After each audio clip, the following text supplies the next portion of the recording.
Anyway, ayan, ito po. Saan ako tayo ngayon? Director, good afternoon. It's from Ma'am Nevas, GIZ, and we have Ma'am GVD, and to everybody. Makailanto kayo. Para mas madaling kumanta kayo sa mag-present. Anyway, ito po. For Section 8, the People's Survival Planway, the proponent of the project proposal, Provincial Government of Surigao del Norte, is a second-class province with few minings in the area. But the name of our governor is Honorable Sol F. Matugas. It is her last term in this administration. And yeah, my name, yours truly, and the email and telephone. General information. Nahirapan pa akong mag-buhay ng title, but this is subject for revision. Depende po sa violent reaction or magandang suggestion. Establishment of community-based marine protected area.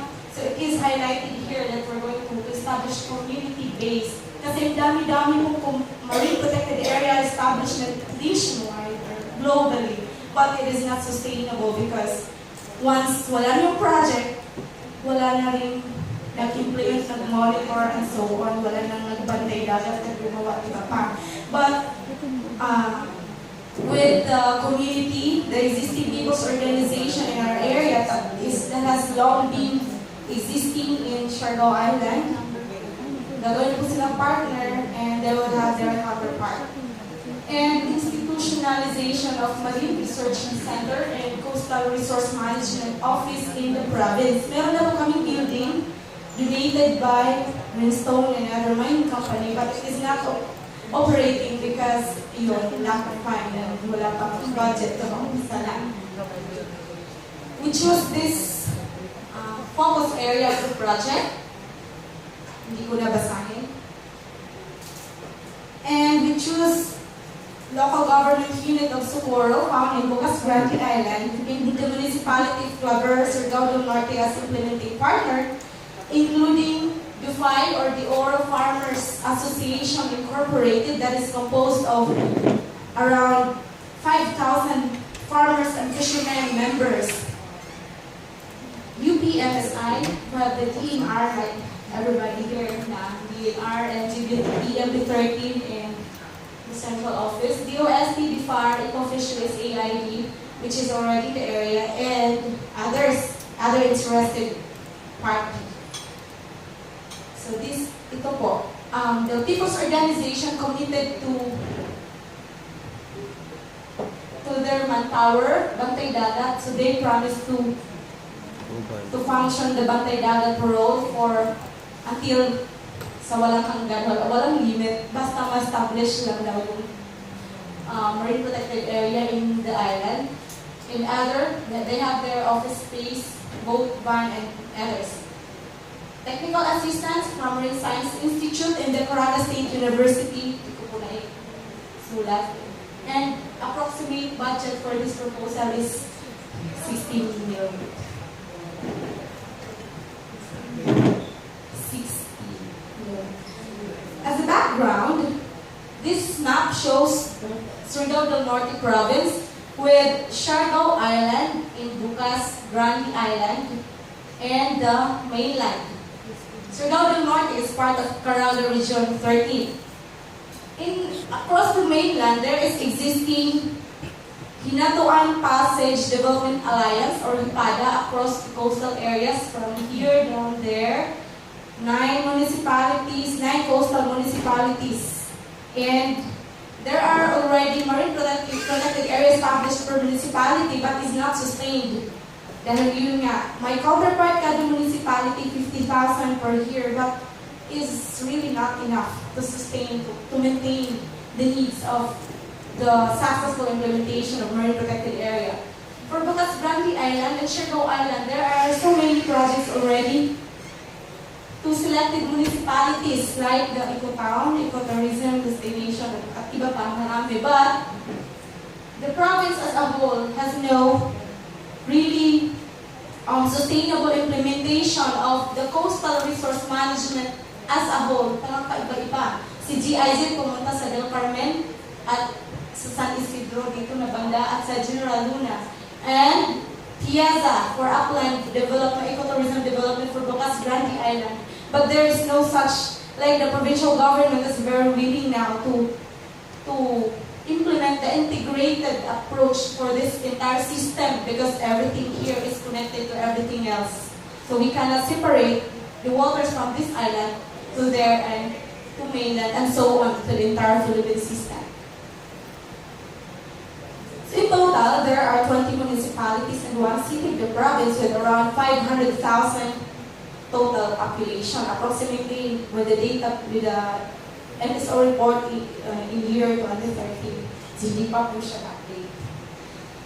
And given this climate variation, we have, according to PSF form, we should cite relevant climate change scenarios and challenges. And this figure shows the rainfall map. With the color red is the El Nino event. The blue one, La Nina, and color to color blind, hindi po ako, itong isa ay neutral. So we can see variation in a given year. The green space is the observed current scenario and the changes over time, which simply indicates grabe talaga ang variation kasi isang taon, how much more in one decade or in a millennia through time until 2050. What will happen to the area, especially to that small island that is not yet resilient? And temperature change. It is from January to May. Yeah, a blue line is the predicted temperature change in year 2020 and the red one is in the year 2050. And this yellow portion is the observed temperature from before until the present. And we can see the change around 1 degree Celsius from year 2020 to 2050. And if you can remember, 5 degrees Celsius change can kill one species or even can affect the life of so many people. So kahit 1% lang siya, grabe na ang impact like storm surge, the rise ocean, and so on, typhoons, landslide, and others. And all of these events are happening in Surigao del Norte province. How the project will address climate variability and increase resilience? Paano nga ba? So let's go back to the broader sense of climate change. We have to link the ecological dynamics and ecosystem goods and services to climate change, as early presented by Ma'am. So I will show to you the brief concept of the full proposal that I have already now, but the monitoring, evaluation, and budget is not yet final. Yeah, so we have to link, and if we can, it is a common knowledge, right? That we are located in the Southeast Asia. Australia is located in this, facing the Pacific Ocean, and is considered the center of biodiversity. So it means we have all the species, all the resources here that are not found in other places of the world. Okay, but the three major ecosystems, which are mangroves, corals, and seagrasses, are basically located at the shallow areas. That means nasa mabang, nasa coastal development, few meters from the surface, from the coastline. And because of their shallow location, they are very affected by the change in our climate. It has intense pressure, putting them at high risk of being lost in the next few decades, 10 years from now. This is according to Fortes. Okay, if you know Dr. Fortes, marine scientist from Marine Science Institute, UPT man. Yeah. He was the previous president of the United Nations. And in 50 years, in year 2050, there is a projected rapid change in the three major ecosystems, reducing 20 to 60%. Because of their strategically shallow location, they are very prone to coastal development that is also promoted by the Office of, sorry to mention, but the Office of Civil Defense is promoting in their DRRCCA the establishment of seawall construction, port, reclamation on the coastal areas, and so many things happening. Dynamite fishing is also existing in the province, and we still have destructive fishing activity because the enforcement and the implementation of integrated coastal resource management in the province still weak until now. And of course, the impact of climate change, which is very inevitable. Some ecosystem services are already given. So may na-report ng lugong sa Bukas Gandhi Island and the occurrence of shark and other species sa area, but this picture is not taken in Surigao del Norte. In courtesy, the pictures are taken by Dr. Fortes from different places in Southeast Asia. But this mulmul in our Moy in Surigao term, mulmul for Visayas, and Scarro's scientific name is taken in Siargao Island, picture, and other fishes, and recreation and tourism is happening in Siargao Island. These are the ecosystem services that the system, three major systems is offering. And also coral reef and mangroves, buffer storm surge, and strong winds. So they are the natural buffer. Na hindi pa na-compute ng engineer, but according to scientists, they buffer more than the seawall at iba pa. Mas grabe yung control mechanism nila sa strong winds and so on. Ayan. So pag may mangroves daw, but here, coconut tree, pag may mangroves and may storm surge, there is tinatawag na soft landing. So hindi daw mamamatay yung tao kasi may soft landing parang airplane. So wala daw mangyari pag may mangrove. And, ayan, ito yung project goal. Integrated Coastal Resource Management of the province. When say integrated, it is a holistic approach, applying the reef approach that will address the food security issue, will regenerate the depleted marine resources, and will rehabilitate the degraded upland and coastal environment that will automatically sustain the development of the province. And of course, it will improve the living condition, adaptation, and resiliency of the people, especially those people living in the small island of Surigao del Norte. So, application effectiveness. Inputs of beneficiaries, I had already presented earlier in the table, the contribution of its partners, stakeholders, and the beneficiary. And project contribute to what policies? This will contribute to environment policy, no build zone ordinance if strictly implemented, the integrated coastal resource management, which is uncontrollable sa Pilipinas. Sabi no build zone from these meters, pero marami pa rin resort and so on na tatayo. And I want to focus on this question, how project addresses impacts of climate change. So paano na-address ng integrated coastal resource management ang mga epekto ng climate change? First of all, I want to model the seagrasses, and this is modified from Duarte 2002. Siya yung scientist. Ikaw si Dr. Fortes. Ito yung seagrass. Lahat po ba nakakilala ng seagrass dito? Everybody knows seagrass? Yes. Kasi sa ibang lugar, hindi na alam ang seagrass eh. Ano lang siya? Basuran na sa dagat. Lusay ang tawag ng Bisaya. Pero mga environmentalist at mga planning officer, matatalino dito sa alam. Seagrass, ayan, tinatawag ang seagrass na winner to climate change. There are several studies supporting this claim na winner sa seagrass to the impact of climate change. Why? Because when there is sea level rise, there will be submarine erosion. So kung may landslide sa taas ng bundok, meron din landslide sa coastal area mangyari. But when there is submarine erosion, the seagrass will form its new habitat. They will crawl. Mabilis po sila mag-adapt. So lilipat po sila ng tirahan from ganun kung tao pa. Mag-relocate po sila. And when there is increased carbon dioxide, as we can recall, sobrang daming carbon dioxide sa atmosphere. Dumadami sila, and we all know that plant absorb carbon dioxide in order to undergo photosynthesis. Science. Ayan, scientific. So pag maraming carbon dioxide sa dagat, mababa yung calcification. So calcification, pag-produce ng calcium carbonate. Paano ba yan? Layman. Photosynthesis, pwede silang mag-photosynthesize, mag-produce ng maraming dahon para i-absorb yung carbon dioxide. So they're the great absorber ng carbon dioxide sa atmosphere because there is this atmosphere and ocean and surface. And one more recall, if we can, we should imagine the Earth that is composed of about 74%. In the total area of the planet 74% is composed of the ocean and only 20+% yung land mass and terrestrial. That is how important the management of our ocean and coastal resource management.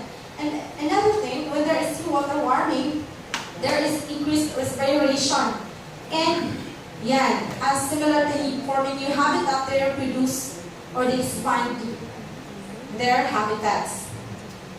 But though they are the winners in the impact of climate change, seagrasses, if destroyed, can be a source of carbon dioxide emitted into the ocean, the atmosphere. So nakita natin sa mga beaches na inaararo yung mga seagrass kasi marumi daw, there are garbages, hindi daw pleasing to the eyes of the tourists.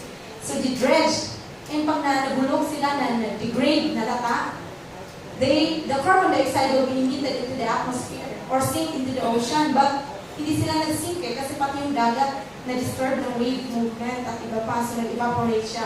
So they are the great source of carbon dioxide.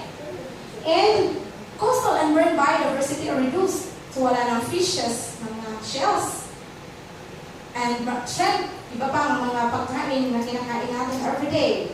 Our coast laws a natural nourisher and protector. Accordingly, one inch of seagrass can reduce the speed of the waves. That is, according to Dr. Villan, around ilang meters per second, bababa siya 50% bawat dahon ng seagrass. So, yung mga scientists, kinukumpute nila yun. And, isipin natin po ulit, yung everything is connected to everything else.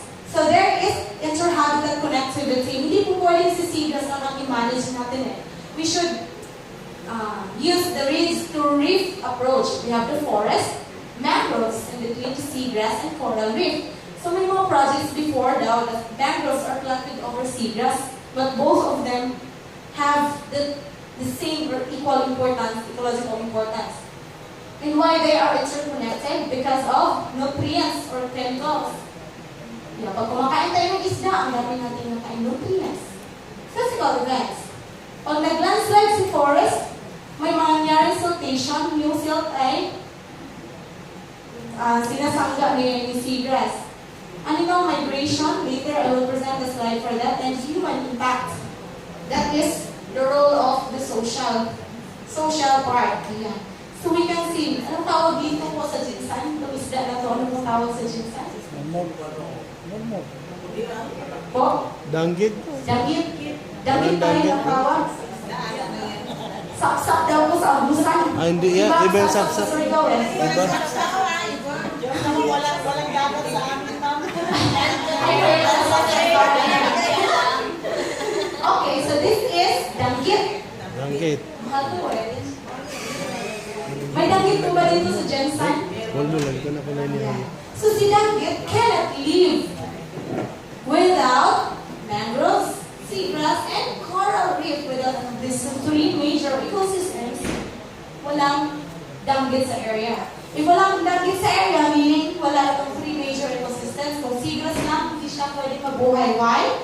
Because this adult sigalid. Sigalid mas makabako sa pag-aalala.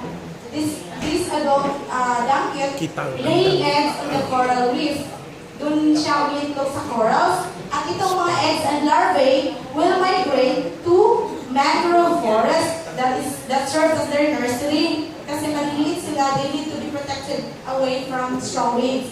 So they grow there, and then when they become juveniles, they transfer again here. So si malaking danggit, nangitlog, and then this larvae will migrate to mangroves, and pag lalaki na maging juveniles, transfer agad sila sa seagrass. So this species is an indicator of a healthy interconnected system in a given area. So ganyan siya ka-importante kailangan i-manage. Same with the shrimp that we were eating last night. Kumain po ako ng maraming shrimp. So ganun pa rin po siya sa marine shrimp. Though meron po tayong brackish at sa river ng mga shrimp. Same life history.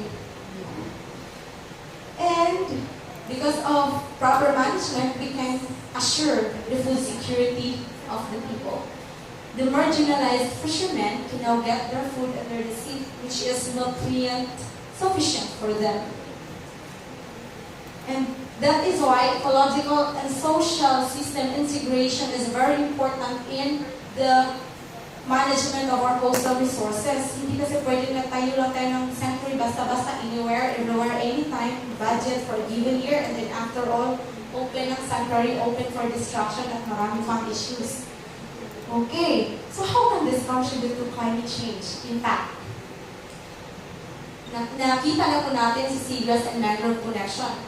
And this seagrass and mangrove connection are connected by nutrients, physical plant and animal migration or movement, plus human impacts as presented earlier.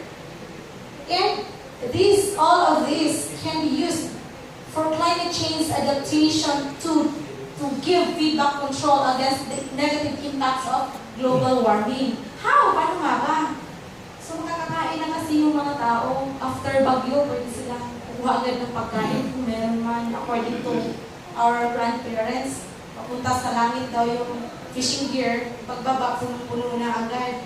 But now, our fishermen need to go deeper and deeper, malayo sa isla, para lang managat. So our partner organization, the Oro Farmers Association Incorporated, is composed of farmers and fishermen members, around 5,000 members. And during, every day, their source of livelihood sa mga fishermen ay dagat po talaga. Dahil less na ang fishery production, ang fishery resource in the area, especially that small island in between, bukas ng the island, pumapalaot po sila. So, pumapalaot sila, kailangan daw 2 days travel papunta and another 2 days pa uwi. And they spend 3 days in the ocean. And during Yolanda, the center of attraction is there in Leyte and Grupo Daming Patay.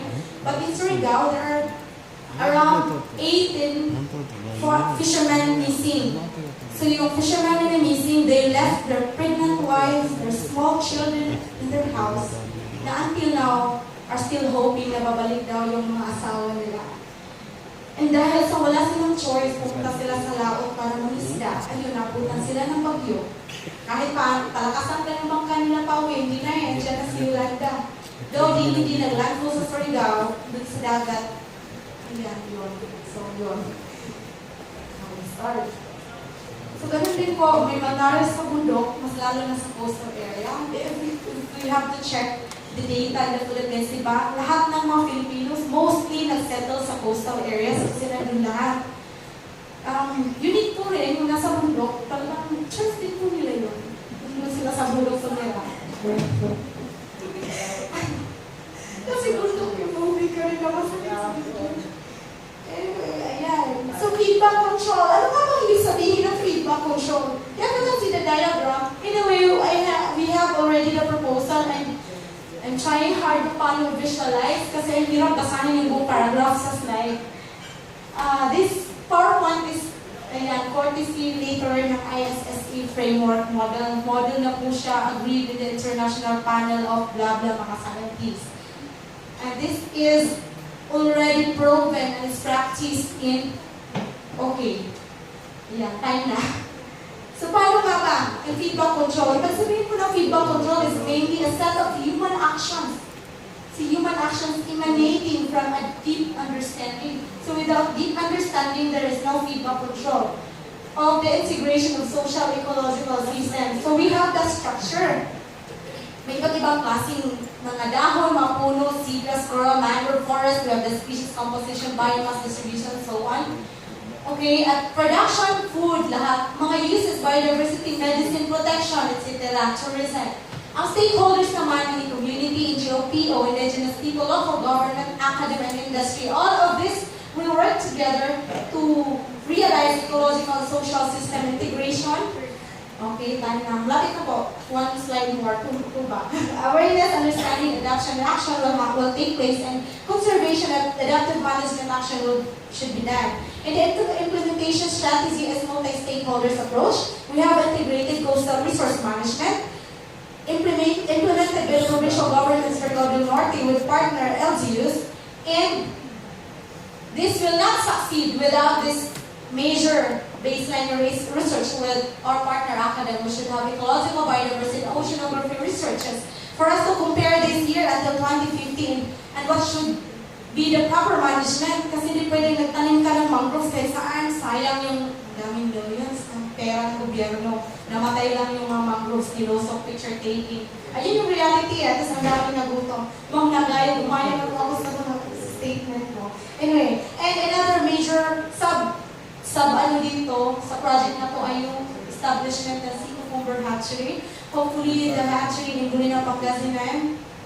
needed by the UP Marine Science Institute will be replicated in Surigao del Norte as a source of alternative livelihood ng mga tao na hindi na sila pupunta sa lawak pag may bagyo or may low pressure for them para maging resilient pag may climate change. At ito, parang dami. Summary ko ito we have the ecological aspect in this black, and we have the social template in this black. Both of this should be integrated into one in order to minimize the effect of external drivers or climate change. May mga interactions, ang dami niyan, storms, floods, at marami pang iba na makaka-affect sa ecosystem. For this na ma-minimize at maging resilient ang tao, social template, kailangan niya si ecological template. And ayan, itong diagonal, ano ba to? Ito po yung boundary, but it doesn't mean na separated na po dalawa. Mag-umpisa sa social aspect, tingnan natin yung flow diagram ay papunta sa ecosystem. So si human po ang bahala sa ecosystem para ma-manage na pag may ma-effect sa climate change, hindi tayo masyadong apektado. So, resilient sa climate change. This is in courtesy with the ISSE model, iterative framework for social research, and so on. So yun na po.